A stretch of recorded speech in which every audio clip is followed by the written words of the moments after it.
Le agradezco al padre Lauren Fernández, director del Centro Bíblico Verbo Divino de Quito, que tiene un importante ejercicio de animación bíblica de la pastoral, un desarrollo, un acompañamiento, una serie de innovaciones pastorales en toda América Latina y hasta en España, con el Verbo Divino y desde este centro en particular que él dirige y con el gran apoyo de Katy Esteves y de todo este gran equipo. Gracias por darme el honor de estar en esta tarde junto con ustedes. Un saludo de Pascua para todos los que en esta tarde del tercer domingo de Pascua quieren sacar un rato, un espacio para hacer un estudio bíblico, espero que riguroso, también siempre será desde la fe, de los textos bíblicos que nos hablan de la resurrección. Hemos titulado la intervención de esta tarde, ¿Cómo entender la resurrección de Jesús según la Sagrada Escritura? Quedan por fuera otras posibles perspectivas que se podrían ser, que la perspectiva más filosófica o los desarrollos teológicos posteriores. No, vamos a centrarnos en un estudio eminentemente bíblico.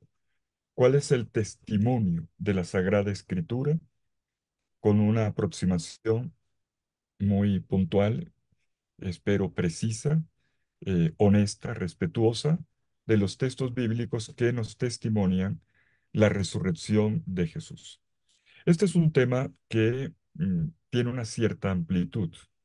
Por eso, con todo respeto de todos ustedes, en primer lugar del padre Lawrence, que es el coordinador, este tema yo lo he dividido en dos partes.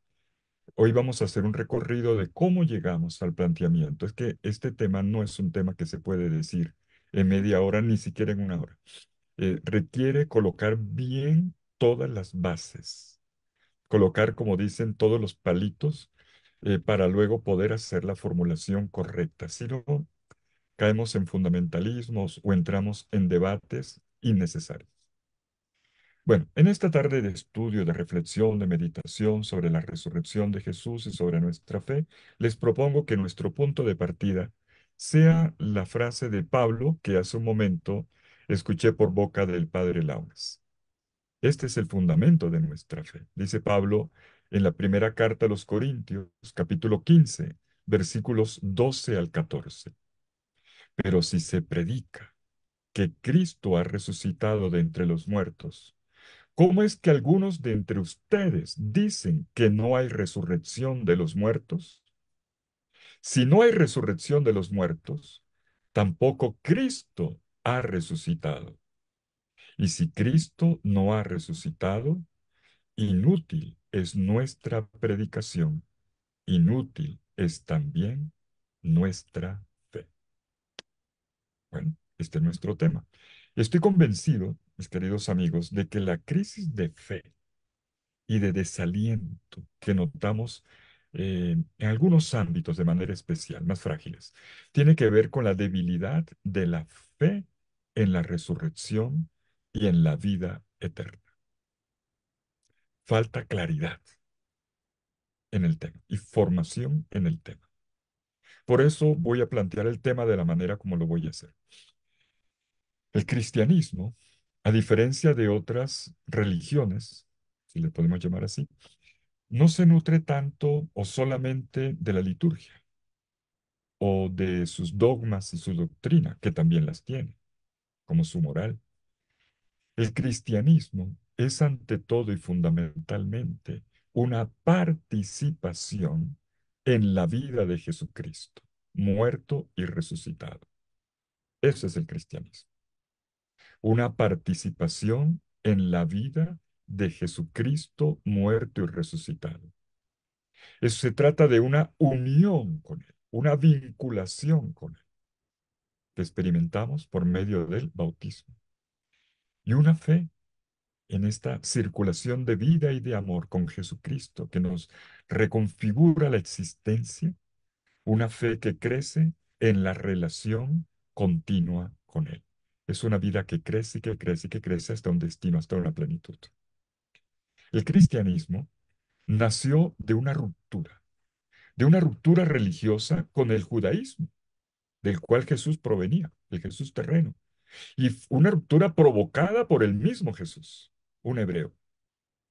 Y precisamente porque el motor y el núcleo candente es la fe en la resurrección. Repito, el motor y el núcleo candente es la fe en la resurrección.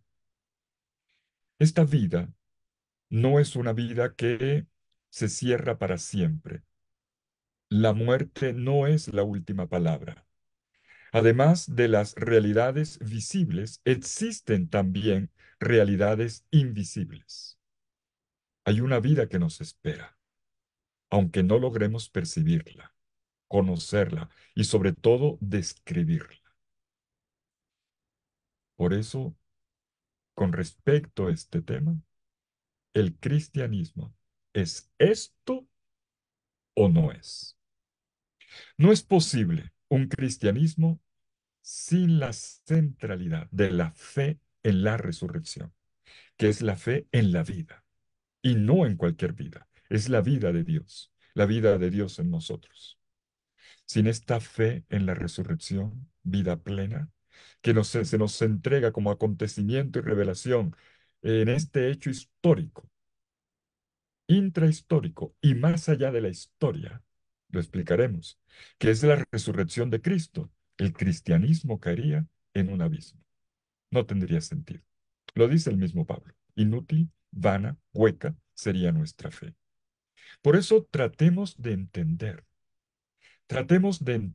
y bien, no de cualquier manera, bien, escuchando la escritura, la revelación sobre la resurrección y haciendo obediencia a esta iluminación que viene no de una reflexión de quien les habla, ni de ningún teólogo, ni de ninguno, que viene de Dios. ¿Cómo entender la resurrección de Jesucristo y de ahí cómo creer en ella? ¿Cómo participamos en ella?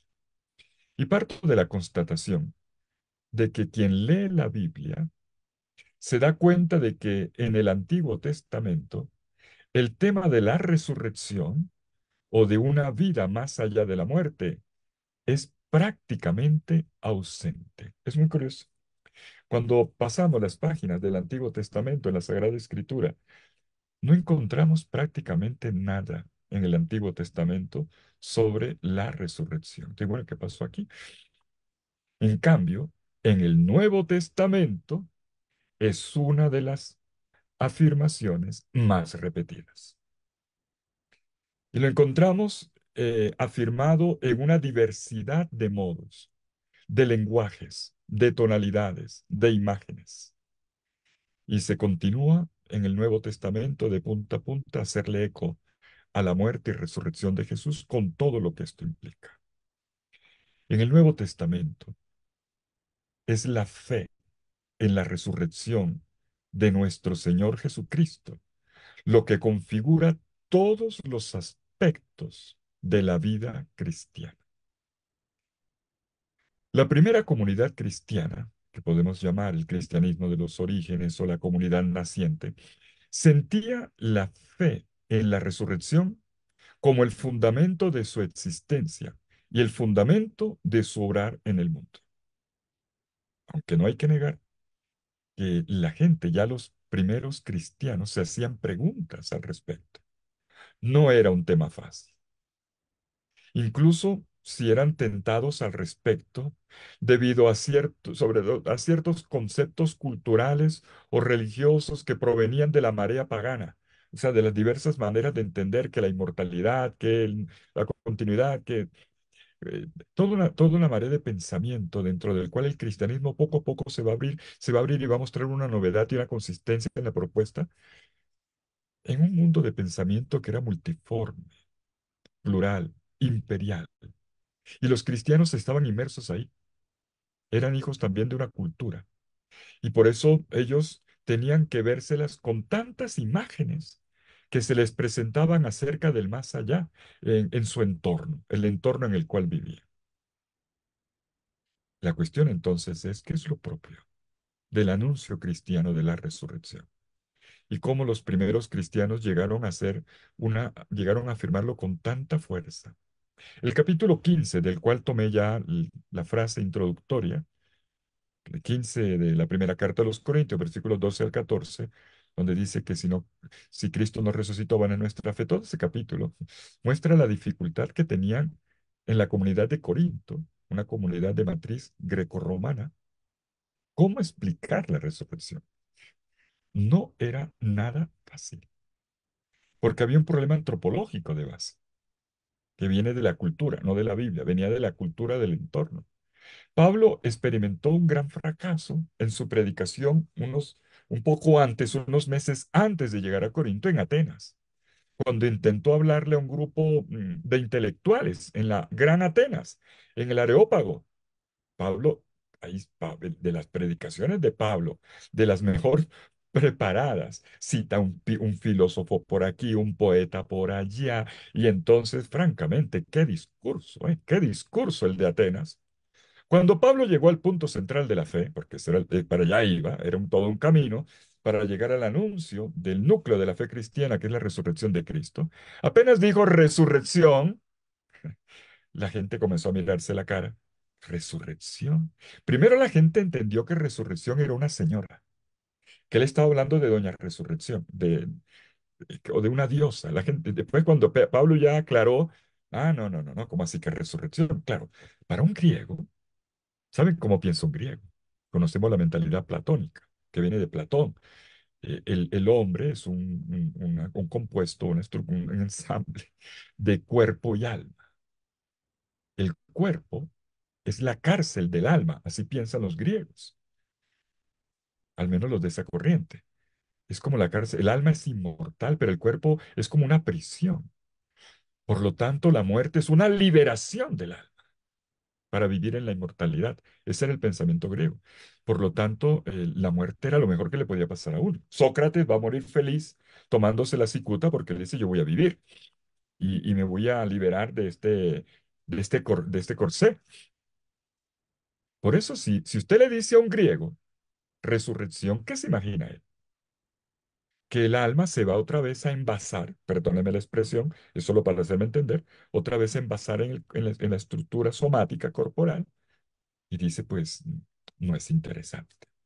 No me interesa esa propuesta porque voy a volver a la cárcel. Voy a volver otra vez a esa prisión de la cual ya me liberé. No puede ser. Y además, ¿cómo voy a resucitar? Con la misma nariz, si morí con una enfermedad degenerativa, ¿voy a repetirla? ¿Voy a resucitar con carne de bebé? ¿O cómo? Claro, la gente tenía muchas preguntas, como estoy seguro que ustedes las tienen. Por eso el tema no era fácil. Explicarle a un grecorromano de Corinto, después del fracaso de Atenas, ya Pablo tuvo que pensarla dos veces cómo le explicaba, pero lo hizo. Y tenemos testimonios preciosos en el Nuevo Testamento, los evangelios, las cartas de Pablo, las cartas apostólicas, Hebreos y el gran Apocalipsis es todo un gran anuncio de la resurrección del crucificado, de esta gran novedad que irrumpió, novedad de vida que explotó en medio del mundo y que es nuestra esperanza. No caminamos hacia un abismo, no vencer el mal, está en la muerte. Caminamos hacia la vida. ¿Y esto cómo se llega a esto? ¿Cómo se entiende? ¿Qué solidez tiene? ¿Cuáles son los argumentos? Entonces vamos a proceder en orden. Vamos a proceder en orden. Para no quedarnos aquí simplemente en titulares, no, vamos a proceder en orden. Vamos a proceder con un método que podemos denominar genético evolutivo. Pero el terminacho, ¿eh? Un método que podemos llamar genético, o sea, de dónde proviene, cómo se va, cómo va tomando cuerpo, cómo se va estructurando la revelación sobre la resurrección. ¿Cómo se llegó a esto? Porque inicialmente no era. ¿Cómo evoluciona y cómo se va a formular? Será tarea después de la teología posterior a los testimonios bíblicos la que terminará de hacer una formulación. Pero eso ya va más allá de los límites de nuestro estudio bíblico. Vamos a dedicarnos a estudiar los textos, pero de una manera ordenada. ¿Cómo vamos a ponerlos en orden? ¿Cómo se va llegando a esto? Y por eso vamos a, para hacerlo con cierta profundidad, porque el centro bíblico Verbo Divino lo merece, vamos a hacerlo en dos etapas. Primero, ¿cómo se llega? ¿Cómo se llega? Hay un camino. Si ese camino no se entiende, no alcanzamos a entender el impacto que tiene el anuncio, inclusive la terminología del anuncio y los límites conceptuales también del anuncio de esta experiencia. ¿Cómo se llega a la revelación de la resurrección de Jesús y de la nuestra? Tendremos que dejar luego puntos suspensivos para digerir lo que ahora vamos a estudiar y luego pasar a la segunda parte y cómo se formula a partir de los testimonios de la fe cristiana o de los primeros testigos que formularon la fe en Cristo muerto y resucitado y también la resurrección del cristiano en la resurrección de Cristo. Partamos de esto. Entonces, ¿cómo se llega a la revelación de la resurrección? Punto de partida. El hombre bíblico del Antiguo Testamento, que es hijo de la fe abrámica, profética y sapiencial, que cree en el Dios viviente, el Dios vivo y verdadero, revelado en la historia de un pueblo, en la historia de Israel, ellos, el pueblo de la Biblia, sentían en la piel y en el corazón el escándalo de la muerte. La muerte siempre ha sido un hecho repugnante, siempre, a menos que tenga alguna cuestión mental. eh, el hombre bíblico, como todo ser humano, sintió el escándalo de la muerte. La sentía, aquí vamos a meternos ya en la mentalidad bíblica, como una injusticia, como una injusticia. Morir es una injusticia. Así lo pensaba.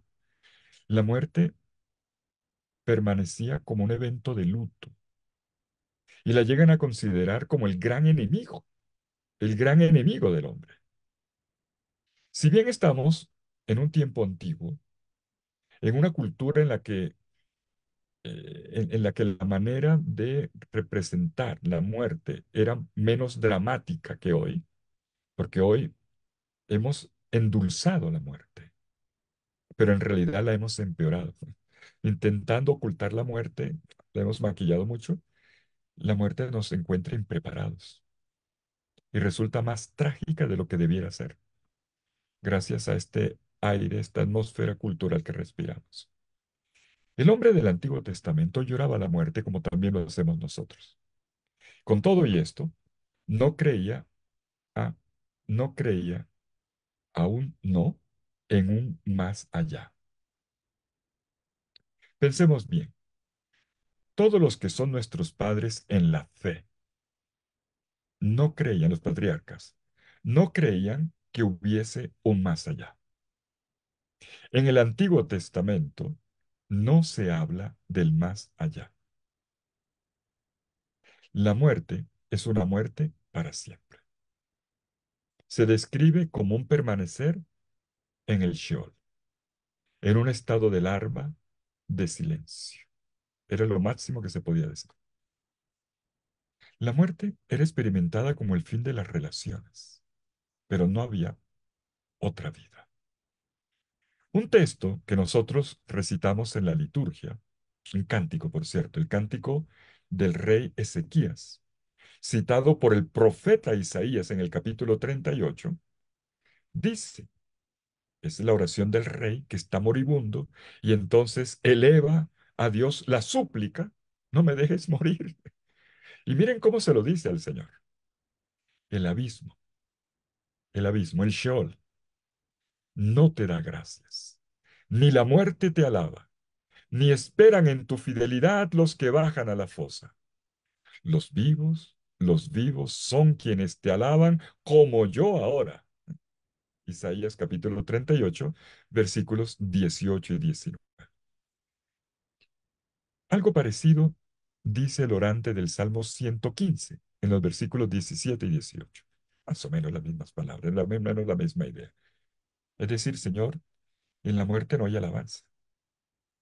Y como tú quieres la alabanza, pues no me dejes morir. Esa es la oración. Los vivos son quienes te alaban como yo hablo. En cambio, en la muerte, silencio. Era clara, entonces, la concepción hebrea de que no hay un más allá. Pero curiosamente, los cristianos seguimos rezando ese texto de Isaías 38, sabiendo que no es verdad, que los muertos sí alaban al Señor. Pero claro, para eso ya hemos llegado al Nuevo Testamento y rezamos con la fe del Nuevo Testamento o un texto del Antiguo Testamento que no creía. En el Antiguo Testamento, la muerte es para siempre. No hay resurrección. Los hebreos esperaban un premio. Esto es muy de la mentalidad bíblica, al menos de cierta etapa. Esperaban un premio, pero no en el más allá, sino en el más acá. Todos los creyentes esperaban una recompensa por el buen comportamiento, la obediencia a la Torá. Si yo me porto bien, bueno, entonces Dios me dará el equivalente. Y entonces, pero no era en el más allá, no era en un cielo, era aquí, en la vida real concreta. ¿Cómo se recibía la recompensa? Bueno, si tú vives según Dios, según la ley, Dios te da salud, Dios te da prosperidad, te da éxito en los negocios, te da alegría, te da paz, te da tranquilidad, te da victoria sobre los enemigos. Así lo entendía la gente del Antiguo Testamento. Y esta fue una concepción sólida que duró por siglos. Los justos son premiados por Dios y los malvados son castigados. Era una ecuación clarita. Me porto bien, premio; me porto mal, castigo. De ahí va a venir el equivalente después, esa formulación de justicia, me porto bien; cielo, me porto mal, infierno. Todavía no se habla de esto, pero sí hablaban de un Dios que correspondía, que daba el correspondiente, pero lo daba aquí. Pero ese darlo aquí tenía un problema. Esta concepción, esta mentalidad, esta estructura teológica tan cultivada por los rabinos, por los maestros de Israel y también por los sacerdotes, se lo inculcaban a la gente en la cabeza. Pórtese bien, porque si no, no le va a ir bien. De vez en cuando se chocaba con una pregunta, porque la gente hacía preguntas, y preguntas que venían de la observación cotidiana, de lo práctico.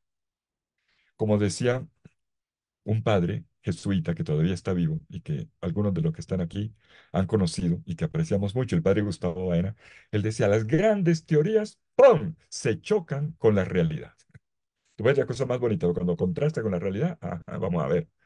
Pues en el pueblo de la Biblia se chocó, porque le decían, esto lo tenemos en el Salmo 73. Un salmo que, bueno, no lo voy a rezar ahora, pero se lo recomiendo. El Salmo 73, que comienza diciendo, bueno es Yahvé para los que se portan bien. Y coloca la ecuación, ¿no? Bueno es Yahvé para los buenos. Pero enseguida el orante comienza la protesta. Dice, ¿cómo no? ¿Cómo no? De que tú eres bueno con los buenos. ¿Y por qué hay gente que se porta mal y le va bien? ¿Y por qué hay gente que se porta bien y le va mal? A ver, señor, báileme ese trompo en la uña. Respóndame eso porque no estoy entendiendo. Es más, me escandaliza, Señor, porque a nadie le puede ir bien si tú no se lo das. Es la mentalidad bíblica. Es orgulloso como estaba yo del shalom de Dios cuando vi el shalom de los malvados, dice el Salmo 73. Cuando vi cómo tú le dabas prosperidad a los corruptos. Claro, es un salmo. Yo le recomiendo ese salmo. Ese salmo es un reflejo de la crisis que se generó en Israel con esta ecuación de bueno, premio; malo, castigo. Y comienza esta mentalidad a resquebrajarse. La experiencia de la vida mostraba que los justos, la gente buena, era la más perseguida, era la más atacada. Inclusive llevaban una vida con muchos dolores. Y que también había personas malas, entre comillas, que vivían más años. cuando la longevidad era un signo de la bendición de Dios y que parecían felices y hasta pregonaban sus fechorías públic- públicamente y nadie las agarraba. Es significativo cómo un libro como el de Job haya entrado en la revelación bíblica para poner en crisis esta ecuación que parecía tan clara y tan perfecta. Job es el atormentado por excelencia, el que no había hecho nada malo y al que peor le fue. Bueno, sabemos que tiene mucho de ficción, pero una ficción que está hablando de una realidad. Y es lo que la gente le preguntaba. Se sentían como Job. ¿Por qué tengo esta enfermedad? ¿Por qué se me murió tal persona? ¿Por qué fracasé, me iban abajo mis bienes, mis negocios? Cuando he hecho todo bien, he hecho sino ser fiel a Dios. La gente no entendía. Y lo mismo pasaba con la historia de los profetas. ¿Qué hace un profeta? Pues un profeta lo que hacía era cumplir el mandato de Dios. Eran enviados de Dios. ¿Estaban haciendo algo malo? Claro que no. Eran enviados de Dios. Y entonces, ¿por qué los perseguían? Algunos, ¿por qué los mataron? Y eran justos. Eran personas justas. Justo en la Biblia, y justo y santo en la Biblia es lo mismo. Y entonces el final trágico no era por un mal comportamiento, sino por todo lo contrario. Hacían todo tan bien que terminaba muy mal. ¿Cómo se explica eso? Y entonces, Israel, avancemos, tiene una gran fe en un Dios que es el Dios viviente, el Dios que no se deja encapsular en imágenes, es decir, en pequeños conceptos. Una figura es un concepto, por eso lo de la imagen. Un Dios que no se deja encapsular. El Dios es el Dios viviente, no es el Dios ídolo que no habla, que no camina, que solo hace lo que... No, no, Dios viviente, persona. Y si Dios es el Dios viviente, aquí viene entonces la reflexión bíblica. Podemos notar una polaridad paradójica, vamos a llamarla así, una polaridad paradójica. Por un lado, este Dios es el Dios viviente. Si es viviente, es el mismo ayer, hoy, mañana, siempre, viviente. Por otra parte, el creyente solo ve un fragmento de la vida con respecto a Dios. Como ha venido al mundo, también se va. Y entonces viene la pregunta al interior de esta polaridad paradójica. ¿Cómo es posible esto? ¿Es posible que si Dios está siempre conmigo toda la vida, está a mi lado, luego en la muerte me abandone? ¿No estará más conmigo? Son preguntas dramáticas que se hacía la gente. Si Dios entonces hace alianza, es el Dios de la alianza, yo soy tuyo, tú eres mío, hace alianza con el creyente, el hombre justo, el hombre santo, entiende que esta alianza es eterna. Eterna y además unilateral. Es unilateral, es una de las cosas más curiosas, porque Dios la hace aunque su partner, su pareja, sea fiel o infiel. El Antiguo Testamento da cuenta de eso cada rato. Dios te ama incluso en el pecado. Y Dios hará todo por seducirte y traerte de nuevo a sus brazos. Entonces, ¿podrá Él abandonarnos, siendo Él el Dios fiel, el Dios de la alianza, abandonarnos en la muerte? Y desde ese momento ya no ser más mi Dios. Ciertamente, en el corazón de los creyentes, estas preguntas maltrataban. ¿Qué hacer? ¿Cómo entender esto? Bueno, No podemos entrar. Aquí se abren algunas ventanas de reflexión.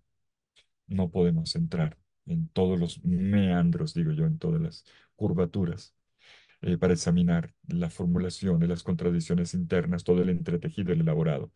El hecho es que había un esquema y este esquema se empieza a desmoronar por la experiencia y por una pregunta que viene del fondo. Y esto que venía se sostuvo así durante siglos, de repente se comienza a replantear. Y son las grietas, vamos a llamarle así. Yo he dicho, en el Antiguo Testamento no aparece el más allá, pero ahora voy a decir que hay algunos textos en los cuales se abren algunas luces. Yo lo llamo las grietas, algunas grietas que van llevando poco a poco a una fe en la resurrección. Vamos a ver algunas de ellas, al menos tres. Primer caso, Enoc.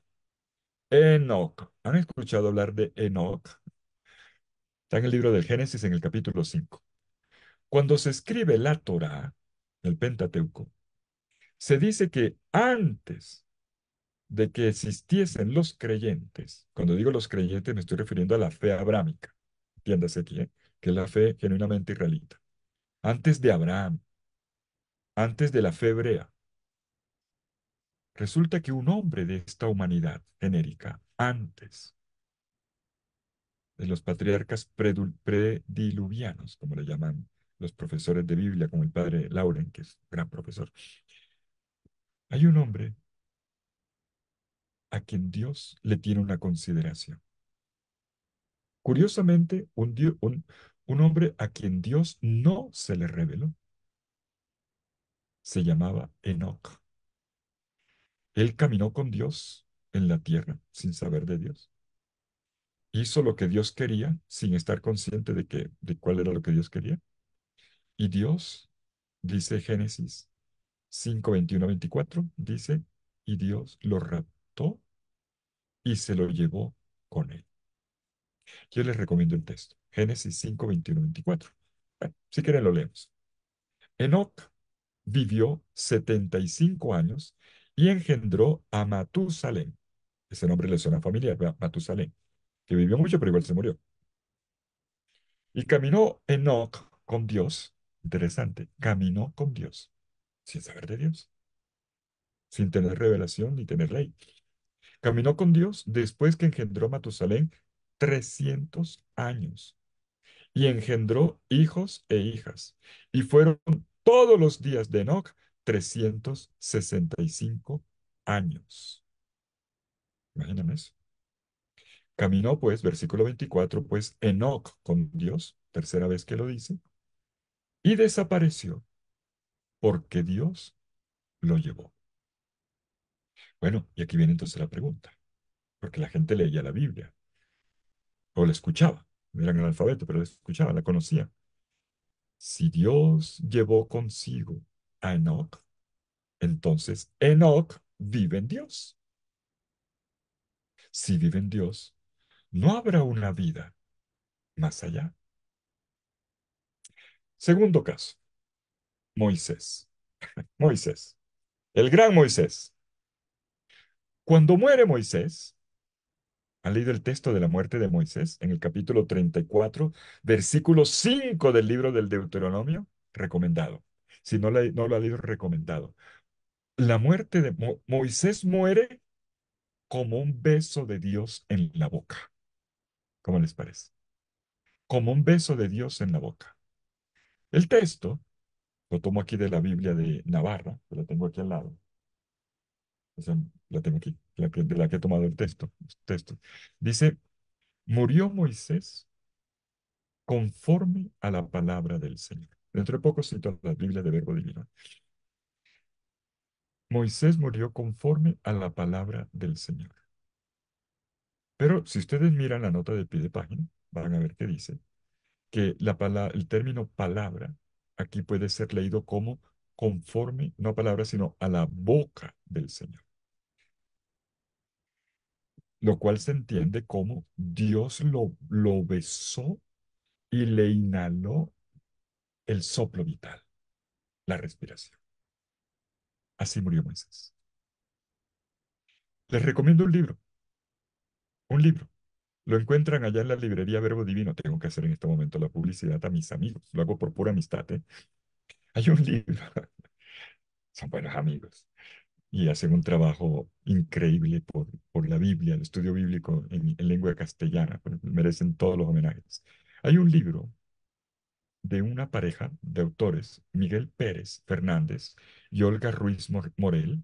El libro está titulado El beso de Dios. El beso de Dios. Midrash de la muerte de Moisés, publicado por la editorial Verbo Divino. Se trata de un estudio del Midrash de la muerte de Moisés. Midrash es un comentario. El Midrash Perirat Moshe, así se llama en hebreo, Midrash Perirat Moshe. Pero ese Midrash, atención, no es tan antiguo. Es antiguo para nosotros, pero no es tan antiguo, es del siglo XIII, de la Edad Media. Y es un clásico de la narrativa hebrea. ¿Qué libro? Me alegro mucho que estos dos amigos españoles, Miguel Pérez y Olga Ruiz, hayan tomado el texto hebreo, le hayan hecho un estudio crítico y una buena traducción. Y tenemos el texto en hebreo y en castellano. Muy buen libro. Un clásico de la literatura hebrea y que se basa en tradiciones escritas y orales. ¿Qué es en síntesis? Lo que ocurre aquí es la lectura de Deuteronomio 34:5. Moisés que muere con un beso de Dios en su boca.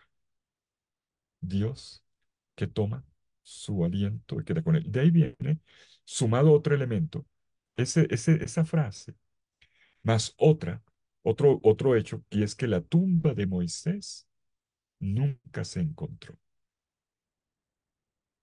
La tumba de Moisés ni siquiera nunca se encontró. La próxima vez que vayan a Israel, cuando vayan bajando para el Mar Muerto, le van a decir, mira, aquí está la tumba de Moisés.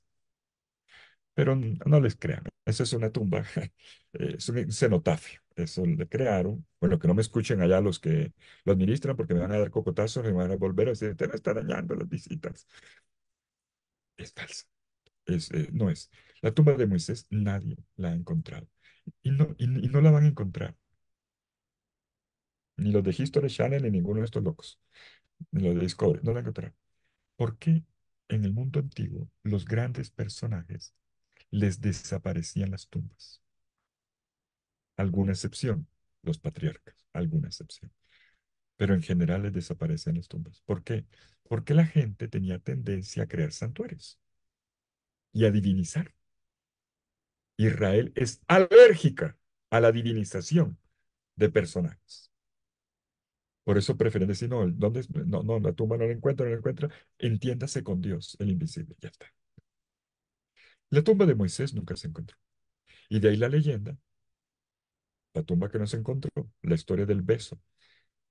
Eh, entonces, la leyenda no está escrito en ninguna parte, es simplemente una leyenda, bueno, no está escrito en la Biblia, es una leyenda de que Dios se lo llevó consigo al cielo.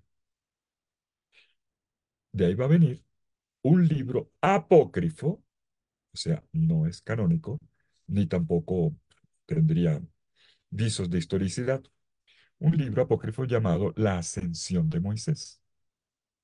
Un tema que, por cierto, se escucha todavía en tiempos de Jesús, este libro de la Ascensión de Moisés. Tercer caso, el profeta Elías. Cuando llega al final de su misión profética, Dios le pide a Elías que se encamine hacia el Jordán.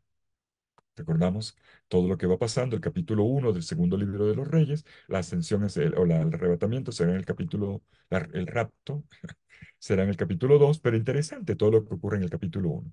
Se va encontrando con los hijos de los profetas que le van diciendo, bueno, en el camino, Eliseo, su discípulo, le dice, mira, ya enteré que que vas a ser raptado al cielo. Te pido una cosa, dame 2/3 de tu capa, que es el ministerio profético. Siguen caminando juntos y ya están cerca de un lugar que hoy es venerado en Israel, muy cerca del lugar del bautismo de Jesús, muy cerca del lugar donde Israel debió pasar el río Jordán cuando vino del desierto, al menos la tradición lo ve así, el sitio existe. Juntos van caminando y viene un carro de fuego que lo arrebata. Elías es llevado al cielo. El profeta Elías le lanza, según la petición de su discípulo, el manto profético, como para decirle, ahora eres tú el profeta, sigue. Y Elías se queda con Dios. Bueno, he citado tres ejemplos. Los hebreos creen que Dios, en su potencia, en su gran poder, puede llevarse consigo a Enoc, un no hebreo, a Moisés, el mediador de la ley, y a Elías, el símbolo de todos los profetas, el primer gran profeta independiente, no escrito. Y de todos ellos se dice que viven con Dios. Y entonces aquí tenemos un dato importante que tenemos ya que empezar a retener para nuestra elaboración, nuestra comprensión de semejante tema que nos ocupa hoy. Por cierto, antes de continuar, para que descansen el lápiz, un rabino hebreo que vive en Jerusalén, un tipo que tiene una gran simpatía por nosotros los cristianos. Un día decía en la escuela, la yeshiva, en Jerusalén, decía, a propósito de nosotros los cristianos, un judío no te acepta el tema de la resurrección de Cristo. Sin embargo, este gran maestro, un gran maestro, un gran conocedor de la escritura, él decía así, mire, mire, padre, si Dios se llevó al cielo a Elías y a Moisés, ¿por qué no a Jesús? Me interesa. A mí, eso francamente, para besarle los pies, ¿eh? ¿Por qué no a Jesús? No era un cristiano. La mentalidad hebrea ya podemos ver por dónde es que se mueve. Pero llevar al cielo es una forma de admitir en la vida de Dios más allá de la muerte. Pero esto no es todavía la resurrección, pero vamos viendo cómo hay un camino. Y en este clima, atención, cuando ya estamos cerca del Nuevo Testamento, en algunos libros que no están en la lista canónica de la Biblia hebrea, pero sí cristiana, como son los libros de los macabeos, el hebraísmo no reconoce los libros de los macabeos, nosotros sí. Es curioso que allí, en estas obras no reconocidas por los judíos, pero sí por los cristianos, ya se comienza a hablar claramente de resurrección, claro, de una manera muy concreta. Pero ya empieza a hablarse, a utilizarse el término, y sí, el tema ya se pone sobre la mesa. Me estoy refiriendo al capítulo 7 del segundo libro de los Macabeos. Este libro es escrito unas pocas décadas antes de Jesucristo, y allí se habla, es la historia del martirio de, de unos hermanos, 7 hermanos, los hermanos Macabeos y su mamá. Y la mamá los anima a morir, curioso, una mamá retiene. Esta mamá dijo, no, ustedes den la vida por la fe. Eran perseguidos por la fe por parte de los griegos o los helenistas que dominaban la región, los Seleucidas, los tiempos de Antíoco IV Epífanes, y que, bueno, estamos en torno al año 170, imponían el culto pagano de Zeus, una abominación. De hecho, se le llamará la abominación de la desolación a esta imposición del culto de Zeus dentro del templo de Jerusalén. Esto es una aberración. Y entonces, con el ánimo que les da la mamá, ellos dicen, vamos, escuchen, vamos al martirio, porque estamos seguros de que habrá una resurrección. Vale la pena morir porque resucitaremos. ¿Y por qué resucitaremos? Porque hemos sido fieles, porque hemos sido justos, porque hemos sido santos. Miren, esta es la primera declaración firme y neta en el ámbito hebreo, no canónico, pero sí ya del ámbito hebreo, de un credo en la resurrección. Es la primera declaración firme, la primera. Y es cierto, y esto importa en el camino genético evolutivo de la fe en la resurrección, que es el martirio. El tema del martirio, el que abre las puertas. Ya antes vimos las crisis de fe. Vemos también las grietas que se abrieron con tres personajes al menos. Pero aquí el paso lo va a dar el tema del martirio. El martirio ayudó en la formación de la concepción de la resurrección, junto con la experiencia de estas personas santas que han muerto, los justos. No se podía, no se podía pensar que estas personas no estuviesen con Dios. Que una persona duerma por la eternidad, pues va bien. Pero quien es justo, si ha sido bueno, santo, ¿cómo es posible que no esté con Dios? Fíjense ustedes que va más allá de la mentalidad griega, que es una mortalidad del alma. Existiremos, sí, pero ¿en qué? La Biblia no, nos lleva por una dirección precisa. Estar en Dios. En aquel que es tu origen, estará tu plenitud. Entonces ya la cosa se va aclarando. Y así se va a formar la posibilidad de la resurrección en el ámbito hebreo. Y se la va a incorporar de forma significativa en el pensamiento de un movimiento que nace precisamente en el contexto de los macabeos y en reacción contra los macabeos, porque algunos no lo hicieron muy bien. Un movimiento que nace en este ámbito, en torno al año 150 a.C. Se llama el movimiento de los fariseos. Los fariseos creían abiertamente en la resurrección. El fariseísmo es un movimiento de gente piadosa, de gente convencida, de gente practicante, que lo que quería era leer la Biblia, comer Biblia, rezar todo el día, hacer penitencias para agradar a Dios y vivir santamente. Como por ejemplo, no, no voy a poner ejemplos, pero es ese tipo de movimientos de radicalidad que lo que quiere es hacer las cosas bien. Nosotros tenemos la idea un poquito distorsionada del fariseísmo de hipócritas, pero no, no todo el mundo era así. Y los fariseos que creían en la resurrección no tenían el mismo credo de los sacerdotes del templo de Jerusalén, que eran de corte saduceo. Los saduceos no creían en la resurrección. Los sacerdotes del templo de Jerusalén, hebreos, no con cristianos, no creían en la resurrección. Ellos en el templo, los encargados del templo, saduceos, sacerdotes, solo reconocían la Torá. Y en la Torá no se habla de resurrección. Por lo tanto, los sacerdotes y los saduceos no creían en la resurrección.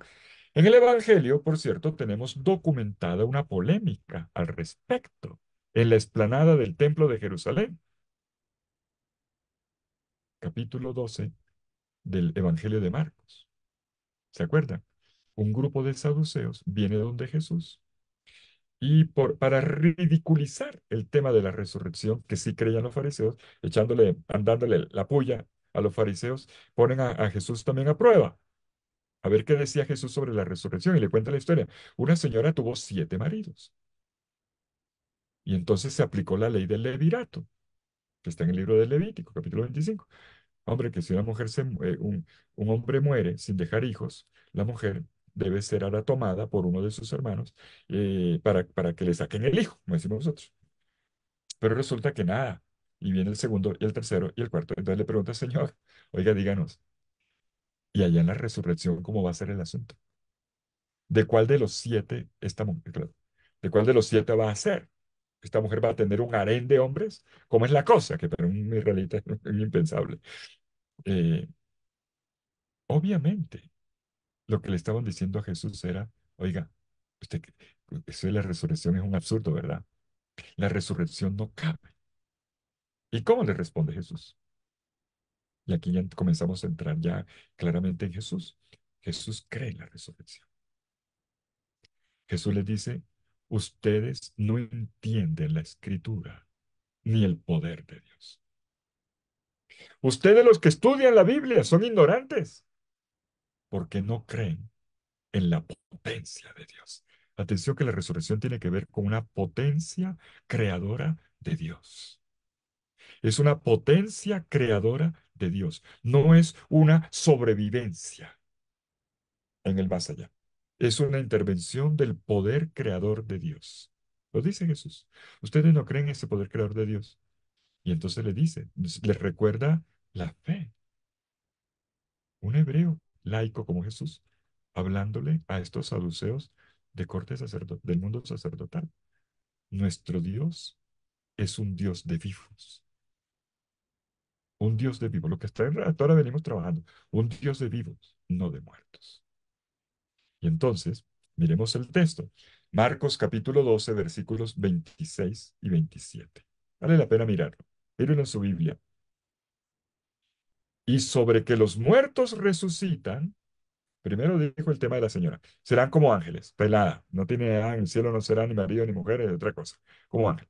Pero dice, y en cuanto a la puya que me están echando, el tema de la resurrección, señores, ¿no han leído en el libro de Moisés? Le cita el libro que ellos sí leen. ¿No han leído en el libro de Moisés, en el pasaje de la zarza, cómo Dios le habló diciendo, yo soy el Dios de Abraham, el Dios de Isaac y el Dios de Jacob? Y concluye, no es un Dios de muertos, sino de vivos. Señores, están muy equivocados. ¿Saben que a mí me sorprende esta exégesis audaz de Jesucristo, que le permite colocar la resurrección de los muertos, la sitúa en la gran manifestación de Dios a Moisés, en la revelación de Dios a Moisés, que ocurrió 12 siglos antes, en el Sinaí? Y en esa manifestación, deja entender Jesús, estaba contenido con el anuncio de la resurrección. Con todo y esto, Israel no lo había querido, no lo había recibido. Y aquellos que leían mal los textos no le paraban bolas. Lea la Biblia, lea la Biblia. Entonces vemos cómo en Israel, vamos a ver, vamos a avanzar, cómo en Israel se va abriendo camino el pensamiento de que hay una vida más allá de la muerte. Atención, atención, tenemos que hacer un esfuerzo aquí y no pensar a Israel y la fe hebrea como pensamos ahora la fe cristiana. La fe cristiana, ustedes y la mía, somos cristianos, es una fe unívoca. La fe hebrea era plural. ¿Me hago entender? Es decir, podían estar juntos, fariseos y hebreos, unos creían en la resurrección y otros no, y a pesar de tener credos diferentes, para mí creer o no creer en la resurrección no es indiferente, pero en el mundo hebreo que unos creyeran y otros no creyeran les daba lo mismo. Podían estar juntos los esenios y los de Qumran, que parece ser una de las disidencias esenias, una de las facciones, y tenían una pluralidad. La pluralidad era consentida dentro del hebraísmo, cosa que el cristianismo no hace. El cristianismo es sólido. La fe es esta, el credo es este y acabó. Pero es esto. El, el, el- para nosotros, miren, para un cristiano, esto que yo estoy diciendo aquí puede sonar extraño, estoy seguro, puede sonar extraño. En tiempos de Jesús había tantas manifestaciones de fe, mejor, de espiritualidad. Claro, había una fe, había un solo Dios, y esto era suficiente para darle unidad al pueblo. Y al resto, otros detalles eran plurales. Llegamos entonces al umbral del Nuevo Testamento. Miren cómo Jesús se encuentra con un hebraísmo donde un grupo cree y otro grupo no cree en la resurrección. Jesús está en el grupo de los que sí cree, pero no perteneciendo a ninguno de esos grupos, inclusive con un argumento muy, muy, muy, muy, muy especial. Jesús remonta la revelación de la resurrección a la misma revelación del nombre de Dios en la zarza ardiente. El Dios de la vinculación, el Dios de la relación, el Dios del amor. Entonces, estamos en el umbral ya de la revelación, de la resurrección en el Nuevo Testamento. En el pueblo hebreo ya hay algunos que creen, ya vimos, que creen en la resurrección, que creen que hay otra vida, sin saber explicar mucho el asunto.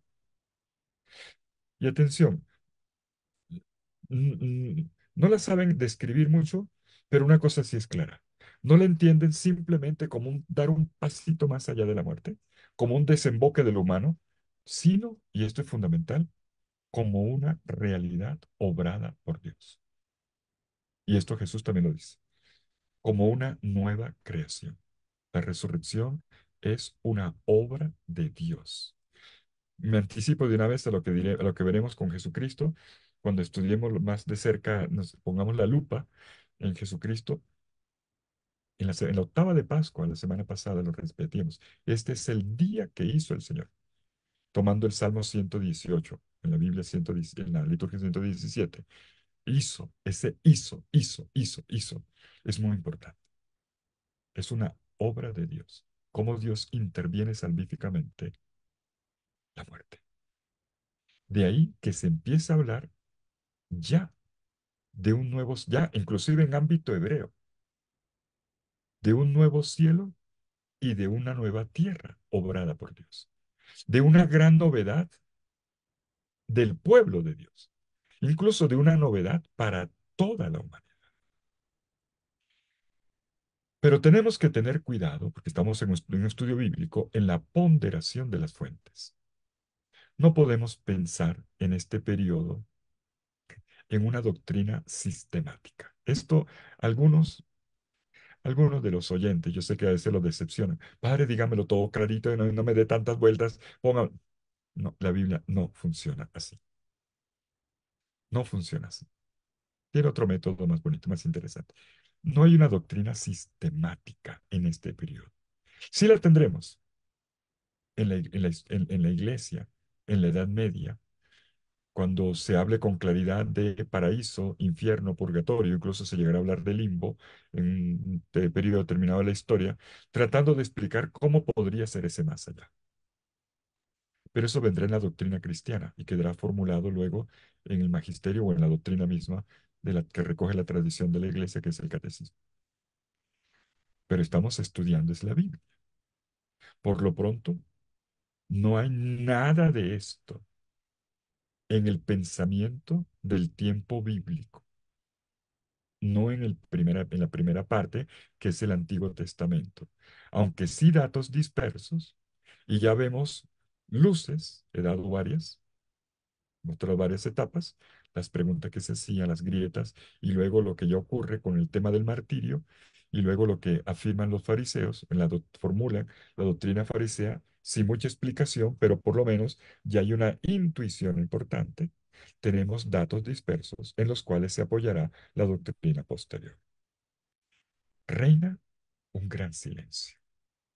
Se dice, eso sí, que hay una vida más allá, donde los justos estarán para siempre con Dios y que los malvados no tendrán vida, no conocerán esta vida en plenitud, el shalom, la paz, que no es quietud, sino vida plena. Es decir, ya que avanzamos, después que ya hemos visto que en principio no se ve una vida más allá, cuando llegamos a los tiempos de Jesús, ya en el pensamiento religioso de la época, ya se han abierto las puertas al tema.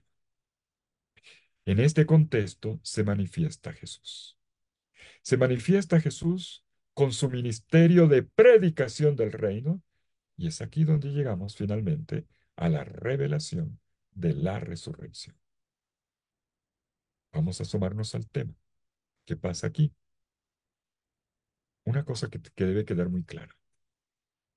Jesús cree en la resurrección. En la terminología de los evangelios, estoy hablando del Jesús terreno, en la terminología de los evangelios podemos detectar toda una serie de referencias a la resurrección de los muertos. Por otra parte, tengamos en cuenta que hubo una relación de Jesús con Juan Bautista. La formación que Jesús recibe, de la cual tenemos un gran vacío de información, qué pasó con Jesús en los 30 años, en los primeros 30, o al menos entre los 12 y los 30, qué pasó exactamente. Algo podemos intuir cuando Juan Bautista presenta a Jesús y dice el que viene detrás de mí. Venir detrás de mí no es solamente uno que yo hago mi etapa y de, no, venir detrás. En la Biblia es discipulado. De ahí que algunos biblistas, no todos están de acuerdo, pero sí, algunos biblistas han llegado a decir, bueno, probablemente Jesús era de la escuela de Juan Bautista. Digo, probablemente. No es mi pensamiento, no estoy poniéndole la firma. Simplemente digo, lo que sí es cierto de todas maneras es que hay una relación entre Jesús y Juan.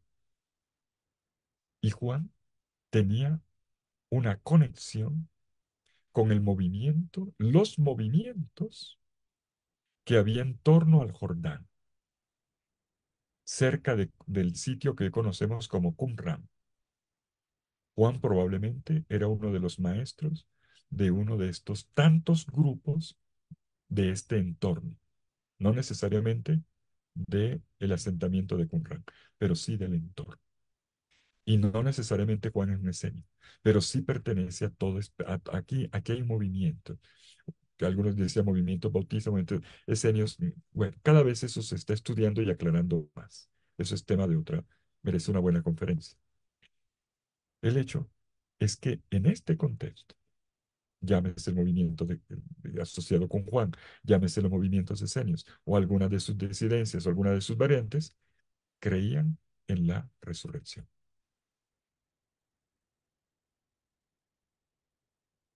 Importante que Jesús tenga esta relación con Juan Bautista, quien creía en la resurrección. Pero insisto en que nosotros, avanzando con Jesús, no encontramos en los evangelios una doctrina sistemática, ni en general en la Biblia, ni tampoco en los evangelios, una doctrina sistemática sobre la resurrección, pero sí palabras y hechos que nos llevan en esa dirección. Un detalle importante.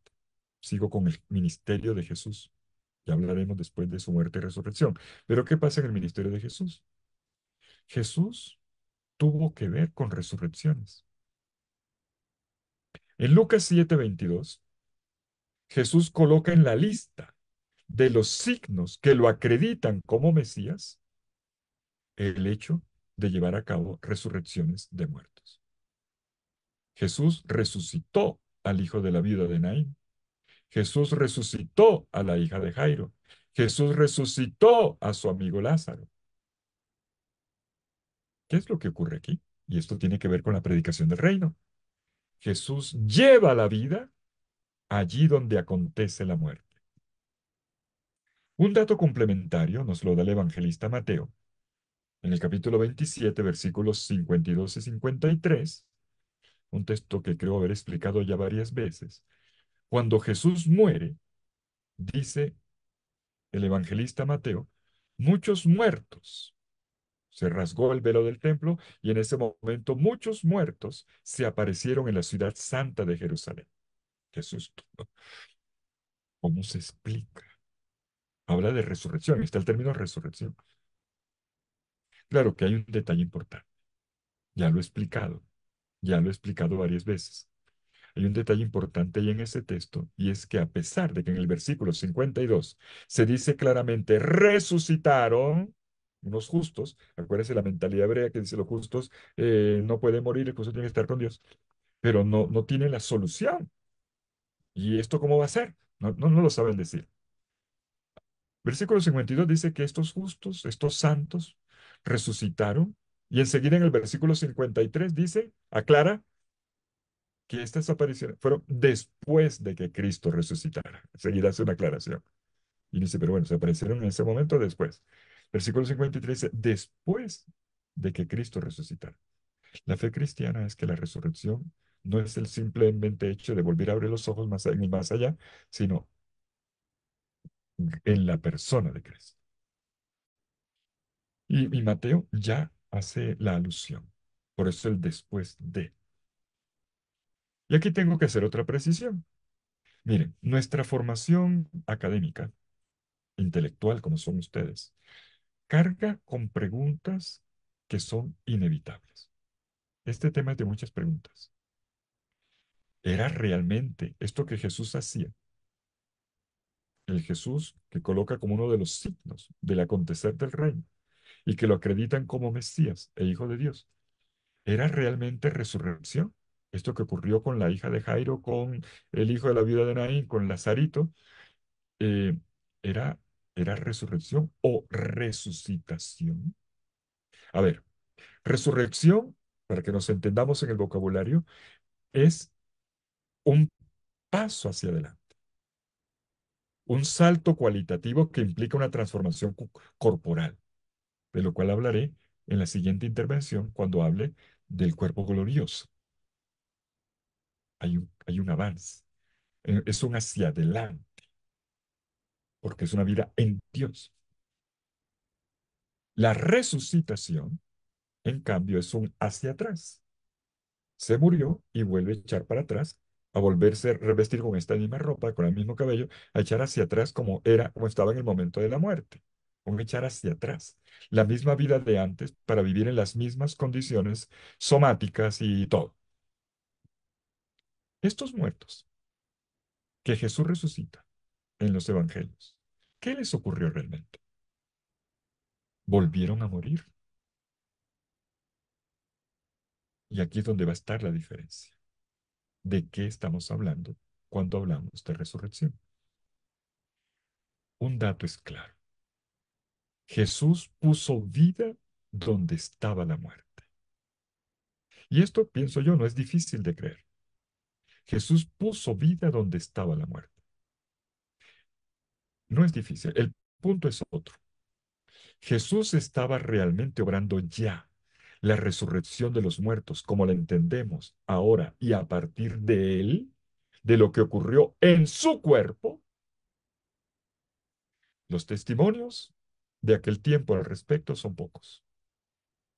Jesús no resucitó a todos los muertos, como tampoco curó a todos los ciegos, ni puso a caminar a todos los paralíticos que había a lo largo y ancho del país.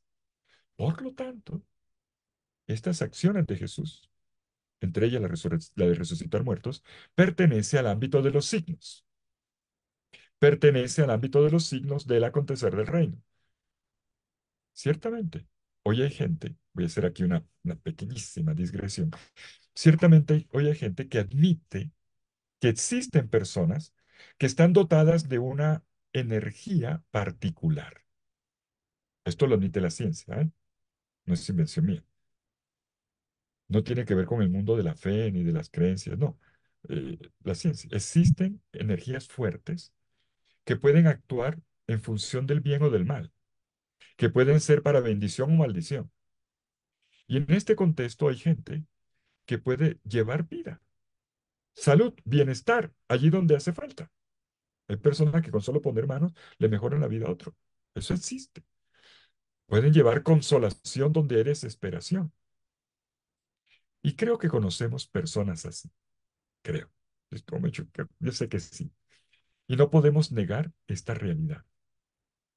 Esto existió y aún existe, sobre todo en algunos ámbitos culturales. En la India, por ejemplo, eh, usted encuentra personas que son sanadoras y la gente los tiene perfectamente. En pocas palabras, los milagros existen y no tienen que ver necesariamente con la interpretación cristiana de los milagros de Jesús. Es una realidad. ¿Por qué cito esto? ¿Por qué metí este tema aquí? Porque tengo que hacer otra precisión más. Jesús era una persona carismática, dotada de capacidades particulares. Claro que Jesús fue un hombre extraordinario. Jesús era una persona de una personalidad fascinante. Y la gente reconoció, esto es histórico, Jesús fue un taumaturgo. Taumaturgo es hacedor de milagros. De eso no hay duda. Jesús, el Jesús terreno, era un sanador. Sin embargo, y aquí por eso hice la digresión, no para decir, no para explicar por qué Jesús hace milagros. No, no lo dije por eso, sino para decir que Jesús no encaja en los parámetros de esos personajes dotados excepcionalmente como los que acabo de citar. El caso de Jesús es muy diferente. El testimonio que nos dan los evangelios es que Jesús llevaba vida donde había muerte, alegría donde había desesperación, salvación donde había dudas o inseguridades, o se estaba perdiendo una existencia. Y estos relatos están siempre, siempre en relación, no con la excepcionalidad de Jesús como persona que hacía prodigios, maravillas, que en algún momento cuando los fariseos le dicen háganos milagros, él no se los va a hacer, ni el mismo Herodes que creía en milagros, que le pidió que le hiciera milagros, Jesús, vea, no le hizo nada y lo podía hacer. Los relatos no tienen que ver con esta excepcionalidad de Jesús, sino con el acontecer del reino de Dios. Y esto nos lleva a otro plano. Los milagros de Jesús son de otro tipo, van en otra dirección. El Evangelio de Juan, que es el que más reflexiona al respecto, prefiere hablar más de signos que de milagros. Semella, más que de milagros, de prodigios. Esto quiere decir, si se trata de signos, claro, se admite que hay un prodigio. Decir signo no significa que no haya prodigio, significa que hay algo más. Se trataba de una revelación por tras de cada prodigio. Una revelación cuyo mensaje había que leer, que había que entender de la forma correcta, porque se podían, como pasa en todos, se puede leer de una manera o de la otra, se puede entender una cosa o la otra, y Jesús va orientando poco a poco hacia la interpretación correcta. Un ejemplo de eso es el capítulo 6 con el discurso del pan de vida, donde explica la multiplicación de los panes y por qué al final, cuando lo quieren hacer rey, él no se deja. Los signos de Jesús no los entendía todo el mundo, pero sí había quien los entendía. Y este es el testimonio que nos dan los evangelios, aquellos que sí lo entendieron. El final del Evangelio de Juan en el capítulo 20, versículos 30 y 31 que leímos hace una semana, lo dice. Muchos otros signos hizo también Jesús en presencia de sus discípulos, que no han sido escritos en este libro. Sin embargo, estos han sido escritos para que crean que Jesús es el Cristo, el Hijo de Dios, y para que creyendo tengan vida en su nombre.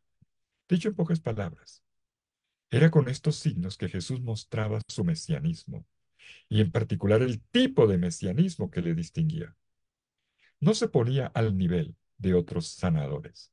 Lo suyo era la revelación de su identidad como Mesías y de Hijo de Dios, como lo dice Juan, portador de vida en su nombre. ¿Cuál vida? ¿Cuál vida? ¿Levantar moribundos como muertos? La vida de Dios que le era propia. Es decir, sí, pero mucho más. La vida de Dios que le era propia. Estaba en él. Y entonces aquí, señoras y señores, ya estamos hablando de otra cosa. Estamos ante los signos mesiánicos por excelencia. Y el parámetro que viene del Antiguo Testamento, al cual le hemos dedicado la conferencia de hoy, nos ayuda. La misión del siervo, según Isaías, era traer vista a los ciegos, lengua a los mudos, hacer caminar a los paralíticos, sacar de las cadenas a los cautivos, a los prisioneros, hacer volver a los exiliados y levantar a los muertos. Los relatos de los evangelios nos dan testimonio de algo muy importante, que Jesús ha luchado toda su vida contra la muerte. Jesús ha luchado toda su vida contra la muerte. Esto es fundamental. Luchaba contra la muerte. Y estos relatos en los que da la resurrección son apenas tres relatos. Y si colocamos los de Mateo cuando muere, bueno, son apenas signos, son señales de algo que viene más allá y que solamente se entiende en la persona de Cristo, en lo que ocurre en la persona de Cristo. Lo que la resurrección obrada por Jesús dentro del conjunto de los milagros coloca a Jesús como un profeta, como lo hicieron nosotros, Elías, como Eliseo o como el mismo Pablo también, que resucita a muerto, pero son signos. Quiere decir que Dios no quiere la muerte, que Dios quiere vencer la muerte y que en Jesús ya hay una profecía de su victoria sobre la muerte. Pero la resurrección no es eso. No es un signo más. No es un milagro más. Es la gran propuesta de Dios. Y esto ocurre, pasa por la misma persona de Jesús, quien llega a la muerte y en su resurrección nos lo va a entregar. Esto es muy importante. Jesús con sus palabras y con sus acciones, ¿qué hacía? Entre tanto, combatía, resistía la muerte. Su mandar fuera a Satanás era un mandar fuera la muerte. Y si pensamos con radicalidad qué es lo propio del cristiano, tenemos que decir, mis queridos amigos, que el cristiano es uno que trae vida donde está la muerte, ni más ni menos. Eso es usted, precisamente en el encuentro con cada persona. Usted trae vida donde hay muerte. Y ya todos los días, en lo cotidiano, si me encuentro con alguien, lo propio es darle vida, incrementar vida, ayudarle a incrementar vida. Y si no sabemos aumentar la vida a esa persona, le estamos faltando a nuestra misión. Y creo que es un punto que tenemos que incorporar en nuestro examen de conciencia cada noche. A las personas que he encontrado en el día de hoy, ¿les he dado vida, sí o no? O sea, les he aumentado confianza en la vida con mis actitudes y mis palabras, sí o no. Las he entristecido, lo cual significaría que les he quitado vida, les he hecho algo malo, peor todavía. Amigos, la vida cristiana es una lucha contra la muerte y una vida que vence a la muerte. La vida reina de mil maneras, en la enfermedad, en la tristeza, en la depresión, en la injusticia, en la violencia, en el egoísmo, pero sobre todo en la dificultad que experimentamos en este esfuerzo por vivir cada día con calidad. Nuestra tarea es contrarrestar la muerte, es hacer vivir, es aumentar la vida en las personas, comenzando por los que tenemos alrededor. Y esto fue lo que hizo Jesús en su ministerio público. Y no caigamos en una curiosidad de periodista, de crónica, tratando de ver cómo hizo cada milagro. Yo digo, si los milagros los explicamos, si los explicamos ya no son milagros. Son los tontos los que se ponen en eso. Y entonces que la serpiente hablaba, o que nosotros, ¿y cómo eran? Por favor, no le gastemos ni un minuto a eso. Puede pasar lo que pasa cuando se indica la luna con un dedo y usted no mira la luna sino el dedo. ¿Me hago entender? Hay que ir a lo esencial. Y lo esencial es la lucha contra la muerte, que es una lucha contra el mal. Y esto es lo propio de Dios, del Dios revelado en Cristo Jesús. Pero avancemos y ya acerquémonos al final por hoy. Ciertamente Jesús tenía en la mira la resurrección. Jesús habló, otro dato más, de su propia muerte y con fe habló de lo que vendría después de su muerte. Y los evangelios masivamente lo testimonian. En primer lugar, Él nos deja escuchar los anuncios de la pasión mientras hace la subida a Jerusalén. Al menos tres veces anuncia, al menos, en Lucas son cuatro, si bien con algunas variantes. Por ejemplo, la primera vez que lo hace, en Marcos capítulo 8, versículo 31, dice, y comenzó a enseñarles que el Hijo del Hombre debía padecer mucho, ser rechazado por los ancianos, por los príncipes de los sacerdotes y por los escribas, y ser llevado a la muerte y resucitar después de 3 días. Esto es lo que Jesús repite 3 veces. Bueno, pueden ver los paralelos en Mateo y en Lucas.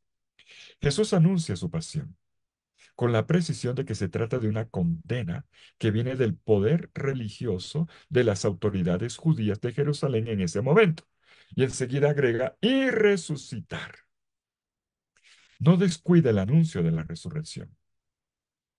Está en la fe de Jesús, en su convicción más profunda, sabiendo que es justo, encontrará la muerte, será perseguido, una muerte ignominiosa, como maldito de Dios entre los hombres.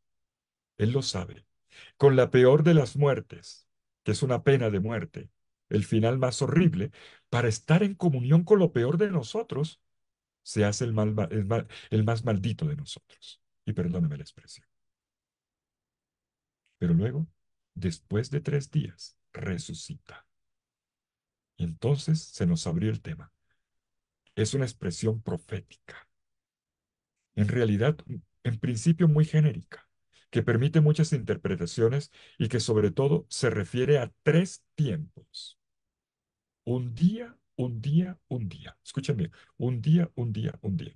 El primer día es el de la muerte, el segundo el del reposo y el tercero el de la resurrección. Uno, el de la muerte, que tiene pinta de fracaso total a los ojos de los enemigos.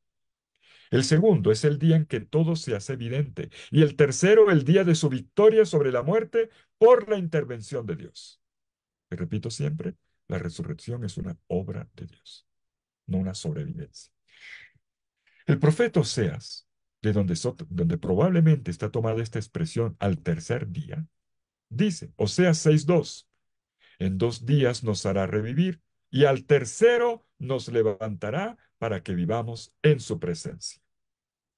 Es una de las interpretaciones posibles, si queremos, de esta concepción popular que indicaba que sobre todo hay un tiempo del dolor, un tiempo de la expectativa o de la esperanza y un tiempo de la respuesta de Dios, o sea, de la superación.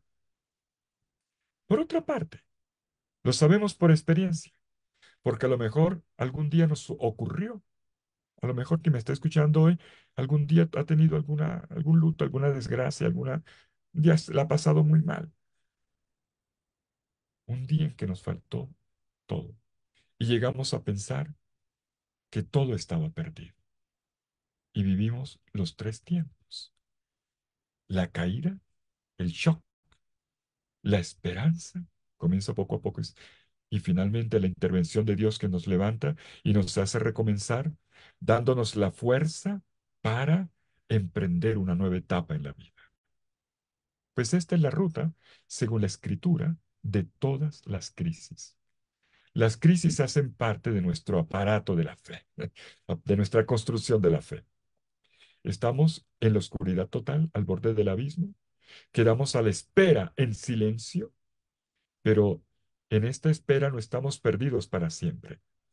Hay que activar la esperanza. Cuando la fe se viene abajo, sepultada por la muerte, por un fracaso, queda siempre la esperanza. Y al tercer día es la respuesta. Tercer tiempo. Jesús lo tenía en su boca. Tercer día, tercer tiempo. Vendrá un tercer tiempo. En otras ocasiones, en el Antiguo Testamento, para no alargar pues, hoy, el siervo sufriente, Isaías 53:11, se dice, después de su íntimo tormento, o mejor, el esfuerzo de su alma, y aquí ya estoy citando la Biblia de Verbo Divino, mi siervo verá la luz. Interesante. El referente es este. La muerte no es la última palabra, el dolor no es no hay dolor definitivo. El fracaso o la derrota no son para la muerte. Dios está con nosotros y tarde o temprano responderá. Este es el tercer día. Y así le ha respondido a Jesús. Y hago aquí entonces ya una breve síntesis antes de ver el núcleo de los relatos pascuales que tenemos que leer en su conjunto. Este primer itinerario que hemos hecho en esta tarde, en este tiempo de Pascua, ¿qué nos lleva a decir? Conclusión. Nos lleva a decir lo que dicen los evangelios, que el justo, que aquel que ama hasta el extremo, experimentará la violencia contra él. El aparente fracaso de su predicación será exhibido, pasará por la muerte, descenderá al abismo. Esto es lo que le ocurre a Jesús. Desciende un abismo, a un abismo muy oscuro, como lo comenta luego la carta de Pedro, el descenso al ínfero, a lo profundo, al abismo. Y Jesús tiene en sus labios, en cuanto agoniza, según Marcos y según Mateo, la oración del justo, el santo, el justo que sufre. Aquel justo que en los tiempos de Job, en los tiempos del replanteamiento hebreo, dice, pero ¿cómo así? ¿Por qué las personas que hacen el bien les va mal? Y rezaban así. Dios mío, ¿por qué me has abandonado? Son las palabras del Salmo 22 en el versículo 2, son puestas en boca de Jesús crucificado. Y sabemos, atención, que se cita únicamente la primera frase, presuponiendo que Jesús rezó el salmo completo, 32 versículos. Y además, que esta oración era no una oración solo de lamento, es una parte. Era una oración también de confianza y de celebración, que partía así del abismo, de la desesperación, pero que termina proclamando la victoria de la respuesta de Dios, que no deja vacíos ante las súplicas. Con todo y esto, no hay que minimizar el drama. Dos veces el Padre le había respondido a Jesús en la oración. En el bautismo, tú eres mi hijo. En la transfiguración, este es mi hijo amado. Dos veces en oración se ha dicho mi hijo, mi hijo. Dos veces mi. Ahora Jesús repite con palabras del Salmo dos veces ese mi. Mi Dios, mi Dios. Pero ¿dónde estás? En la cruz el Padre calla. Esta vez no dice mi hijo. Solo el Hijo dice mi. Jesús siente este silencio de Dios y le da nombre con la oración sálmica, como dice enseguida el versículo 2, la continuación del versículo 2 después del Dios mío, ¿por qué me has abandonado? Lejos de mi salvación, de mis palabras suplicantes, lejos la voz de mis gemidos. La gran pregunta entonces es, ¿dónde está Dios? Entre tanto, Jesús permanece fiel, repitiendo el mí con todo, tú eres mi Dios, tú eres mi Dios. Enseguida pasa el día de la espera. Dios no permite que su Hijo permanezca presa de la muerte. Lo dice incluso, lo va a decir Pedro incluso en la primera predicación en Hechos de los Apóstoles. Un texto que me parece a veces poco subrayado. Hechos de los Apóstoles 2:24. Pero Dios le resucitó rompiendo las ataduras de la muerte, porque no era posible que ésta lo retuviera bajo su dominio. Y más adelante dice, no, no solamente lo resucitó, sino que lo exaltó a su diestra. ¿Por qué? Porque había amado hasta el fin. Su amor no podía perderse. Y llegamos entonces al mensaje de Pascua, el verdadero significado de la Pascua, que muchas veces pasa desapercibido. El verdadero significado es que el amor es eterno, porque es Dios, viene de Dios, no se pierde. El amor causa la resurrección y es y que a este que amó hasta el extremo de la muerte, el Padre lo resucitó, no solo porque era su hijo, sino porque ese amor con el que se entregó a él y por nosotros no podía perderse. Es la eficacia de ese amor. ¿Para qué es ese amor que salva? Y cualquiera de nosotros que ame con sinceridad, con limpieza, con pasión en su vida, que ama hasta el extremo, resucitará en Cristo. Este mensaje nos involucra a todos, creyentes y no creyentes. Nuestra tarea es amar. Amar es luchar contra la muerte. Como dice el filósofo, amar es decir, tú no morirás. El Dios que es amor nos reengendrará en vida a partir de la muerte. Y todo esto tiene su fundamento en el hecho histórico de la resurrección de Jesucristo. Y entonces terminamos por hoy. Esto es como una serie de Netflix. Esto es como una serie de Netflix. Vendrá ahora. ¿Y cómo es la resurrección de Cristo? ¿Cómo la vamos a entender? Hoy no lo alcanzamos a ver, pero lo que vimos ya nos colocó al frente del escenario donde vamos a estudiar bien los textos. Les doy un avance en tres pinceladas. Uno, nadie vio a Cristo resucitar. Ocurrió en el secreto de la noche. Ningún texto lo documenta, al menos no en el siglo primero. Alguna información tenemos, quizás cargada de imaginación, en un evangelio apócrifo llamado de Pedro, de mitad del siglo tercero después de Cristo. Segundo dato, no sabemos. Segundo, lo que sí tenemos son las narrativas de las experiencias pascuales. Un Jesús que viene al encuentro, que se hace presente. Los cuatro evangelios nos dan un mosaico que hay que recomponer. De hecho, los hemos leído ya en la octava de Pascua. pero tenemos los testimonios también de Pablo y de otros textos neotestamentarios que se asoman al hecho de la resurrección de Cristo y de su implicación para la vida del creyente.